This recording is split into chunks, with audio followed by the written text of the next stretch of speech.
Muito boa tarde. O Conselho de Ministros aprovou hoje, após audições com os parceiros sociais, o Decreto-Lei que estabelece um regime excepcional e transitório de reorganização do trabalho, com vista à minimização de riscos de transmissão do Covid-19 no âmbito das relações laborais.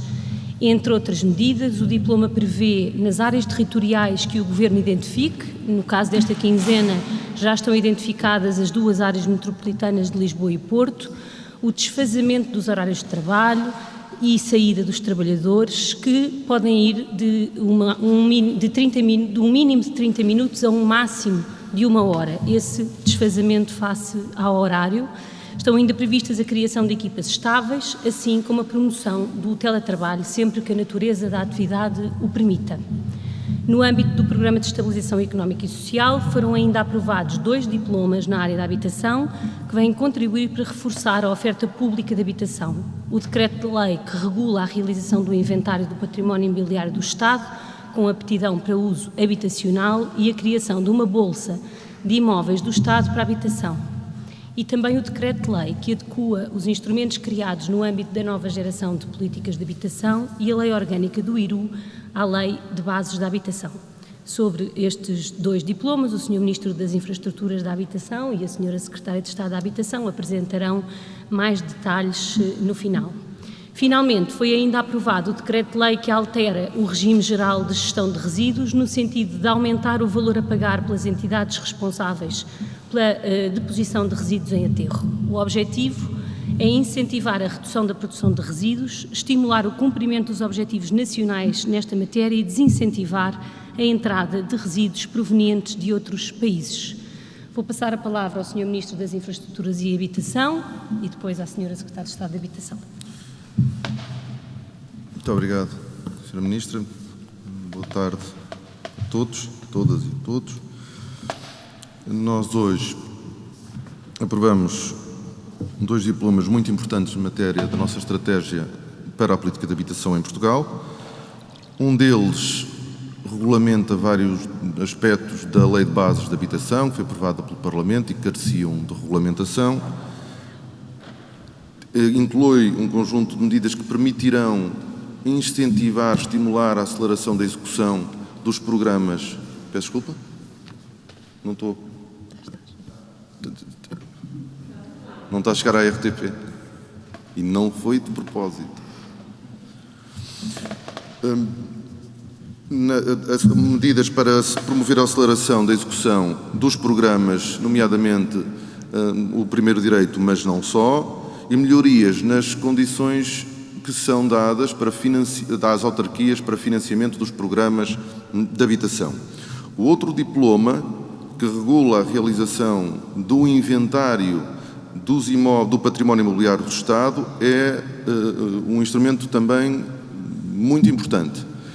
Nós, como sabem, temos dezenas de milhares de imóveis do Estado, uma grande parte deles sem utilização, que falta fazer o inventário do todo o património, e nós, aquilo que conseguimos com este diploma é ter todos os procedimentos para promover a realização do inventário. Depois, identificados os imóveis com aptidão habitacional, passa por uma decisão política, a sua passagem para uma bolsa de imóveis do Estado, bolsa essa que depois será disponibilizada depois de investimento na recuperação, na reabilitação do imobiliário do Estado para a habitação acessível. E, portanto, este é também um diploma bastante importante que nos permitirá, nos próximos anos, com o volume de investimento que será feito na habitação, nós podemos intervir, desde logo, no património imobiliário do Estado, que está devoluto, e, portanto, acrescentar ao mercado e disponibilizá-lo à nossa população. Mas eu pedia à Sra. Ministra para passar a palavra à Sra. Secretária de Estado da Habitação, que teve um papel determinante nos últimos anos na elaboração da nova geração de políticas de habitação, no lançamento de um conjunto de planos que, de facto, vão permitir revolucionar a política de habitação em Portugal. Nós, ao longo dos anos, muitos anos, demos resposta insuficiente a esta necessidade. Nós hoje temos um quadro que nos permitirá finalmente dar resposta, e a principal responsável pelas nossas políticas, pelo quadro que nós fomos desenvolvendo nos últimos anos, é a Sra. Secretária de Estado da Habitação, a quem eu pessoalmente e o Governo todo estamos muito agradecidos, mas que lhe pedia para detalhar melhor os diplomas que hoje aprovamos no Conselho de Ministros e que são em grande medida da sua autoria. Muito obrigado. Muito obrigada, Sr. Ministro. Associo-me aos agradecimentos e passo a palavra à Sra. Secretária de Estado da Habitação. Obrigada, Sra. Ministra. Boa tarde a todas e a todos. De facto, hoje é um dia feliz para a política de habitação. É mais um passo importante na implementação da nova geração de políticas de habitação e da Lei de Bases da Habitação.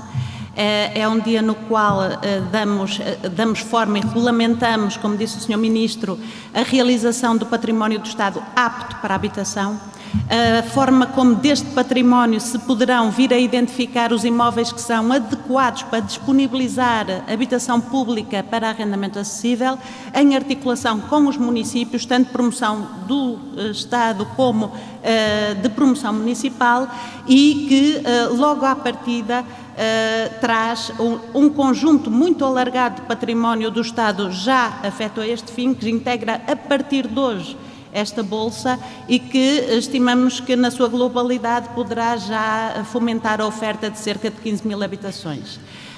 Em relação ao segundo diploma, é um diploma que regulamenta, como foi dito, adequa os programas que já estavam em execução da nova geração de políticas de habitação à Lei de Bases da Habitação e também ao PES, ao Programa de Estabilização Económica e Social. Altera a lei orgânica do IRU, que irá ver as suas competências amplamente reforçadas, não só por via da lei de bases, como por via destes novos programas, que terá de assumir de facto responsabilidades e um protagonismo novo nas políticas deste país, mas tem também um conjunto de outras medidas que no seu conjunto serão importantíssimas para acelerar a execução destes instrumentos e a execução dos projetos de habitação para os mais carenciados, mas também habitação acessível orientada para a classe média que não consegue hoje aceder a uma habitação por via de mercado. Falamos de uma série de procedimentos de simplificação da forma de todo o processo, desde alteração dos instrumentos de gestão territorial a alterações dos índices, por exemplo, de estacionamento, tudo o que pode facilitar, melhorar, acelerar o que é uma premência e uma urgência do país, que é dar habitação a quem precisa. Por isso, hoje é um dia muito importante e foi mais um passo dado neste sentido. Muito obrigada, Sra. Secretária de Estado. Passamos então às perguntas. Temos 7 órgãos de comunicação inscritos. Boa tarde, Beatriz Ferreira, do Observador. Eu vou começar por um dos temas que marcam o dia, a remodelação governamental. O Sr. Primeiro-Ministro António Costa já tinha dito que não se mudam generais a meio da batalha. Eu queria perguntar se esta ideia não é contrariada pela saída de alguns secretários de Estado, nomeadamente a Secretária de Estado Adjunta e da Saúde, numa altura como a que vivemos, em plena pandemia. Depois, sobre o diploma dos horários desfasados, queria perceber quantos trabalhadores é que serão abrangidos. Também queria perceber, o decreto-lei que foi enviado aos parceiros sociais determina que o empregador pode alterar os horários de trabalho e cito, salvo se tal alteração causar prejuízo sério ao trabalhador. Queria perceber que situações é que estão previstas nesta exceção de prejuízo sério. Queria também confirmar se ele se aplica aos trabalhadores da função pública e se pode implicar também o trabalho noturno. Depois eu não ouvi se foi aprovada a primeira versão do Plano de Recuperação e Resiliência. Não falaram sobre isso, mas queria só então perceber, e aproveitando também a presença do Sr. Ministro Pedro Nuno Santos, se no documento que foi apresentado por António Costa Silva é defendida a alta velocidade para ligar Lisboa ao Porto. Queria perceber se esta ideia vai avançar de uma só vez ou será faseada por troços. Obrigada. Muito obrigada. Relativamente à primeira questão, obviamente a responsabilidade pela constituição do Governo é do Sr. Primeiro-Ministro, que o propõe ao Sr. Presidente da República e, portanto, não vou aqui fazer qualquer comentário.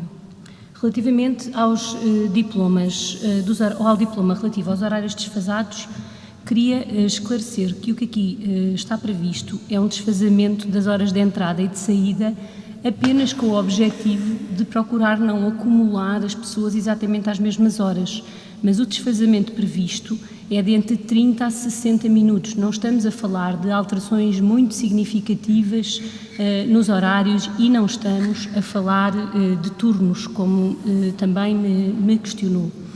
A maior parte destas políticas fazem parte de uma resolução do Conselho de Ministros já há bastante tempo. Muitas das empresas, como aliás muitas vezes podemos observar neste briefing, já têm implementado as políticas desta natureza, procurando que as equipas se revezem para não estarem tantas pessoas dentro das mesmas empresas, e tratam-se de acertos que são extraordinários e excepcionais de resposta à pandemia e não são alterações com o significado que me pareceu ver na sua questão. Relativamente à função pública, estas mesmas práticas já estão em vigor na função pública, com uma percentagem bastante significativa de trabalhadores da função pública que estão em teletrabalho e, portanto, não há necessidade de agora aplicar, porque elas já estão em vigor. Relativamente à terceira questão, eu queria referir que aquilo que foi apresentado esta semana foi uma visão estratégica sobre o Programa de Recuperação e Resiliência. O Governo está a trabalhar nesse programa, na concretização daquela visão estratégica em principalmente 2 instrumentos, o quadro financeiro plurianual, ou seja, os fundos comunitários mais tradicionais, e o próprio Programa de Recuperação e Resiliência, que terá que ser entregue até 15 de outubro e, portanto, acho que esse trabalho está em curso, independentemente, obviamente, se o Sr. Ministro das Infraestruturas e da Habitação quiser acrescentar. Eu queria só fazer o enquadramento de que daquela visão, daquele conjunto de ideias, há agora um trabalho do Governo na definição de prioridades, na definição dos investimentos que podem ser realizados ou não, dos recursos necessários para os financiar, e esse trabalho ainda está em curso. Não sei se o Sr. Ministro... Queria só dizer que, no que diz respeito à ligação Porto-Lisboa e ao objetivo apresentado pelo engenheiro António Costa Silva, estamos a falar de um dos investimentos públicos que o país deverá estrategicamente fazer, com mais impacto na forma como o território se relaciona, e nomeadamente as 2 áreas metropolitanas. Seria de facto uma obra, um investimento game changer. Nós já perdemos muitos anos para conseguir concretizar esse desígnio, que é termos uma ligação rápida entre as 2 maiores cidades do país e as duas áreas metropolitanas. Dito isto, como disse a Sra. Ministra, nós temos de compatibilizar a visão estratégica com a disponibilidade financeira do país e dos diversos programas que nós vamos ter ao nosso dispor. E, portanto, sem megalomania, mas com objetivos muito bem definidos, nós queremos atingir esse objetivo. Diz-nos a precaução que deveremos estudar a possibilidade de o fazer de forma faseada. Obrigado. Muito obrigada. Próxima questão, Rádio Renascença. Olá, muito boa tarde. Susana Martins, Rádio Renascença. Uma primeira pergunta. Em relação aos imóveis do Estado, neste inventário, o Governo neste momento, isto quer dizer que o Governo neste momento não sabe que património é que tem em relação a imóveis, à semelhança do que tivemos em relação à cultura? É uma pergunta que eu faço. Em relação ainda, esta manhã, a Renascença e o Público têm uma entrevista a Daniel Bessa, que faz parte agora de um conselho consultivo do PSD, e dizendo que o aumento do salário mínimo que não vai ajudar em nada, a não ser que fossem 1.000 euros por mês. Que viabilidade é que isto tem, ou que comentário é que isto oferece ao Governo Terceira pergunta, a retirada do nome do Primeiro-Ministro da Comissão de Honra de um presidente de clube, o Benfica, se isto é um alívio para o Governo, de alguma forma, e até para o próprio Primeiro-Ministro. E uma quarta questão, peço desculpa, um comentário à saída da Secretária de Estado Adjunta e da Saúde, Jamila Madeira, que fez esta manhã declarações, pelo menos escritas, que ficou muito surpreendida com esta saída e que não pediu para sair. Se pudesse haver um comentário sobre isto, muito obrigada. Muito obrigada. Não tenho qualquer comentário a fazer sobre esta última questão, nem, na verdade, sobre a anterior relativa a uma tomada de decisão de um candidato às eleições de um clube. O que queria era dizer que nós há poucas semanas tivemos aqui no briefing o Sr. Ministro das Finanças, que fez um enquadramento respondendo a várias perguntas sobre a estratégia orçamental. Este é o momento em que, estando a trabalhar no orçamento, devemos esperar pela definição das diferentes políticas e também julgo que não faz sentido neste momento estar a fazer comentários. Relativamente à primeira questão, que é essa sim é relativa a diplomas hoje aprovados, eu passaria se calhar primeiro ao Sr. Ministro das Infraestruturas, que depois, se achasse importante, passar à Sra. Secretária de Estado. Por incrível que possa parecer, eu, de forma franca e direta, diria, sabe mais ou menos.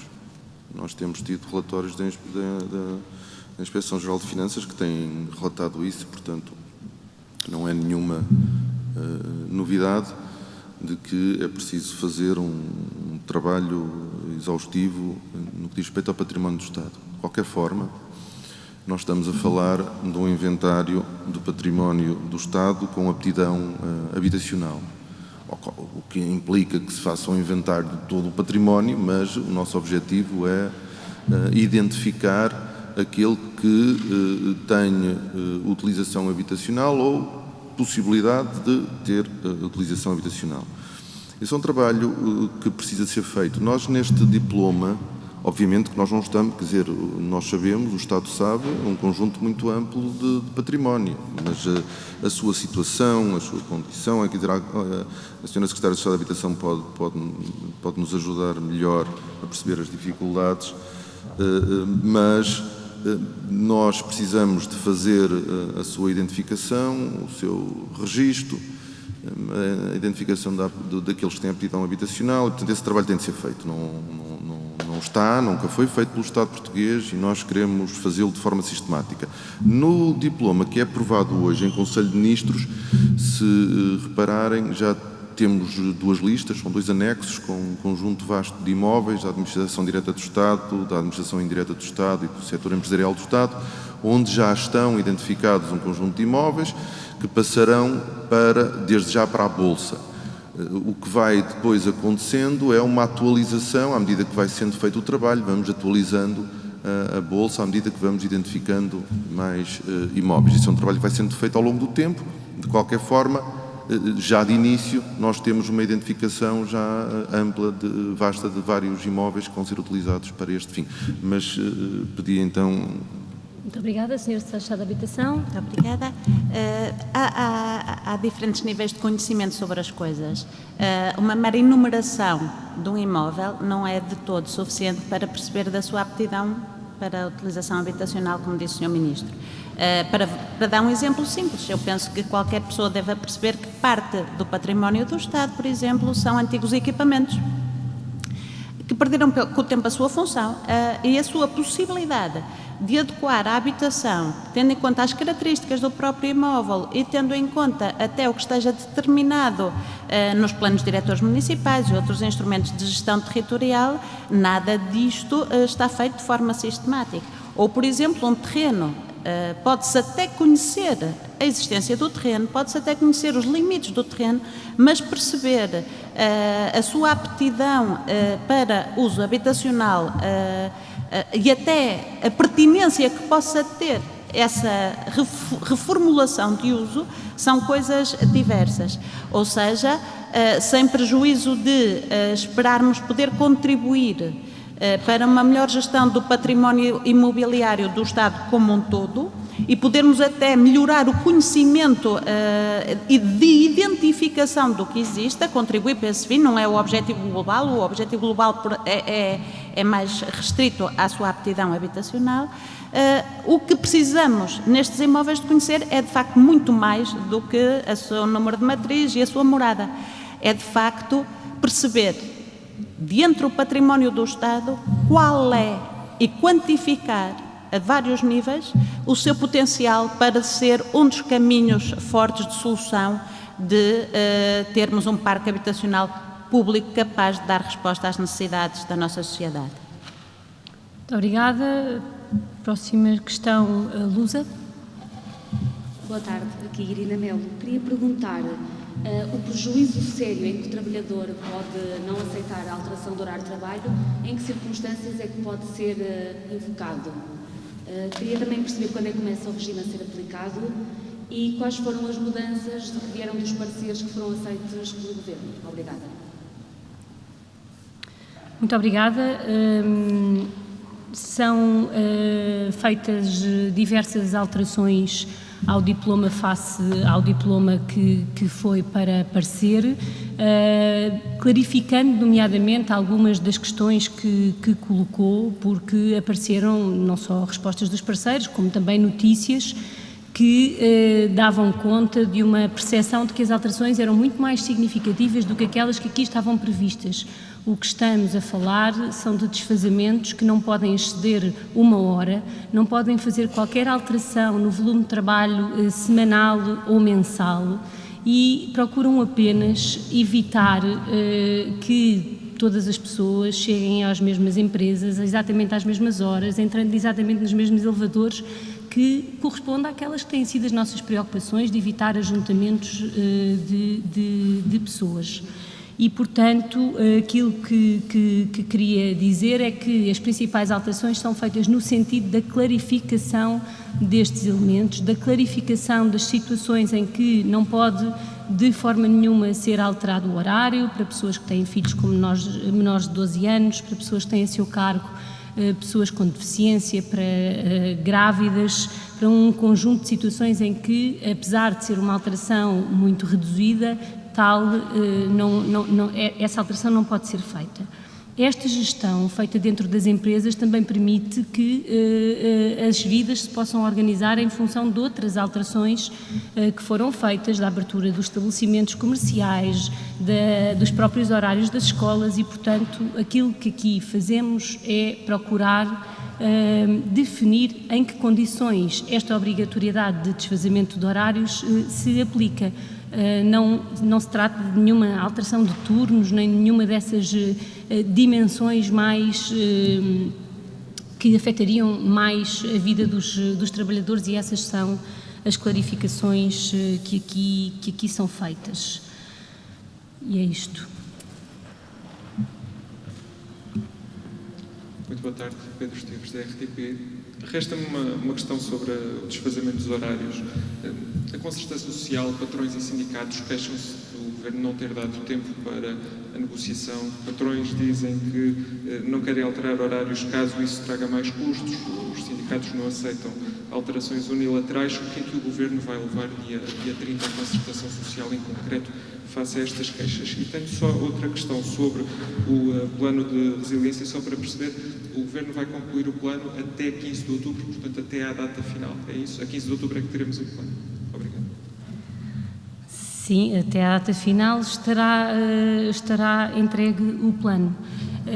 Aquilo que se faz neste diploma do desfazamento horário não é uma alteração ao Código do Trabalho, é, à semelhança de muitas alterações que temos feito relativamente à gestão desta pandemia, um pequeno acerto das condições em que todos podemos viver com maior segurança e enfrentar o risco de contágio desta doença. Não se trata aqui de fazer nenhuma alteração à legislação laboral, é uma alteração excepcional, especificamente dirigida a este período que vivemos, como temos feito outras, como fizemos em matéria de teletrabalho, de lotação de transportes, de inúmeros outros elementos. É uma alteração cirúrgica que se quer de efeitos muito limitados na vida dos trabalhadores, apenas para assegurar que todos podemos garantir o afastamento necessário, o distanciamento físico que está previsto e impedir que estejamos, por força de um horário específico de entrada comum a todos os trabalhadores, a forçar um ajuntamento, porque é disso que se trata. Também por isso só é aplicada a empresas de maior dimensão. Empresas mais pequenas, onde trabalham poucas pessoas e onde estas dinâmicas não se verificam, não terão esta regra. E, portanto, aquilo que queria era realçar o caráter absolutamente excepcional e transitório da medida que aqui tomamos, no sentido de favorecer o combate à pandemia e apenas limitada a este período em que temos medidas mais intensas. Boa tarde, João Drogal, Antena 1. As minhas questões dizem respeito às questões da habitação. Relativamente ao inventário que foi feito, ou que vai ser feito, supostamente não há ainda um conhecimento do número de habitações que o Estado tem, foi um pouco assumido isso, mas foi falado do número de 15 mil. A minha pergunta é em que base é que há para se chegar a esse número de 15 mil do inventário que não está concluído. A segunda questão é se há um prazo para a definição para este inventário estar concluído a algum momento e para estas habitações começarem a ser arrendadas, presumo eu, e também pergunto aos membros do Governo, se é de acordo com as tabelas de arrendamento acessível que já estão em vigor. Muito obrigada. Passaria primeiro ao Sr. Ministro das Infraestruturas e Habitação e depois, para complementar, caso seja necessário, à Sra. Secretária de Estado da Habitação. Muito obrigado, Sr. Ministro. Como já tinha dito, este diploma faz acompanhar 2 anexos com uma lista de património, de imóveis, de terrenos e, portanto, o número que foi referido há pouco é com base naquilo que nós já temos de imóveis, do património do IRU e dos imóveis e terrenos que constam nesses 2 anexos. E, portanto, isso é o que nós temos para trabalhar a partir deste momento. O inventário vai continuar a ser feito ao longo do tempo, mas o número que foi referido, de 15 mil, é concretizado com o património do IRU e com os imóveis, terrenos e imóveis do Estado que constam dos 2 anexos. Mas passaria à Sra. Secretária de Estado da Habitação para complementar a informação. Muito obrigada, Sr. Ministro. Sr. Secretário de Estado da Habitação. Muito obrigada. Como o Sr. Ministro disse, a realização do inventário irá iniciar-se agora, sistematicamente, mas acompanha, com a aprovação deste diploma, a Bolsa de Imóveis começa já a ser constituída. E começa já a ser constituída com os imóveis que estão nos anexos deste diploma, aos quais soma o património do IRU. E quando falamos aqui, quando o Sr. Ministro falou aqui do património do IRU, é preciso perceber que nós nem sequer estamos a somar aqui o património que já está afeto à função habitacional do IRU. O IRU, neste momento, tem cerca de 15 mil fogos. Nos frações, terrenos, equipamentos, no património imobiliário que integra a Bolsa desde hoje, estimamos que isto representa uma oferta equivalente à que já existe no Estado, duplicando-a. Queria também referir aqui que nem todo este património são habitações.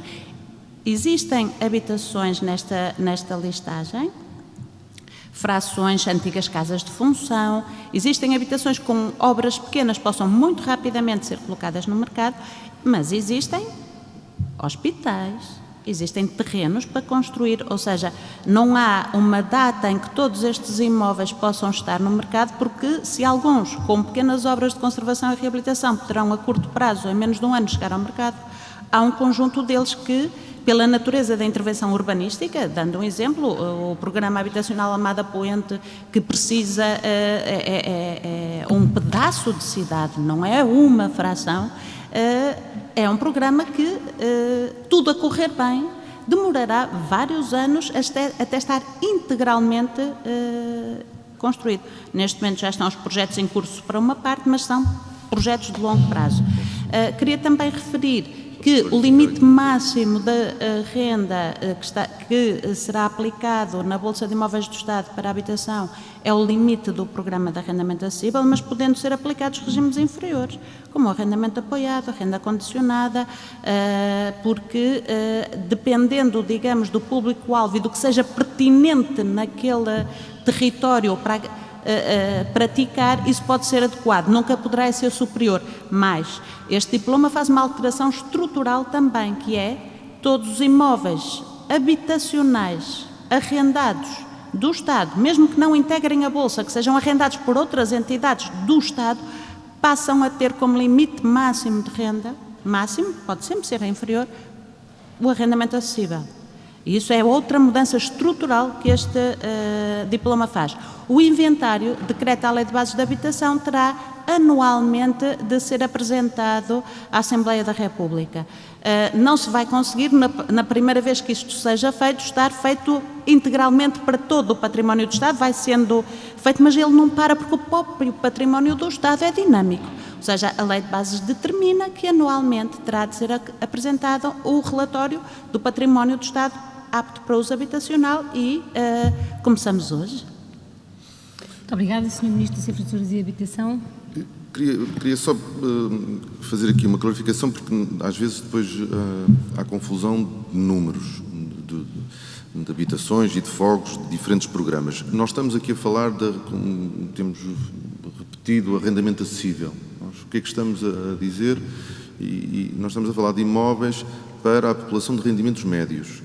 Quero dizer que os nossos objetivos quanto à habitação para a população carenciada, que pretendemos concretizar no âmbito do primeiro direito, é um programa diferente daquele que nós estamos aqui a falar. Era para não confundirmos números. O programa de arrendamento acessível e a disponibilização destes imóveis em regime de arrendamento acessível é para dirigir à população de rendimentos médios. O primeiro direito é um programa destinado, que cumpre outros objetivos, nomeadamente a população mais carenciada, e esse número, nós também temos um objetivo, mas é um programa diferente e financiado noutro contexto. Muito obrigada, Sr. Ministro. Passamos ao Correio da Manhã TV. Boa tarde, Castro Moura, da CMTV, SIC e TVI. Hoje, praticamente já foi tudo perguntado sobre o que esteve hoje em discussão no Conselho de Ministros. No entanto, permito-me duas questões. Uma dirigida ao Ministro das Infraestruturas, que é sobre aquele negócio feito pela CP, que comprou 36 carruagens com amianto. Eu li nos jornais que a CP sabia, queria perguntar se o Ministro sabia e se acha razoável esse negócio. Que acha aqui?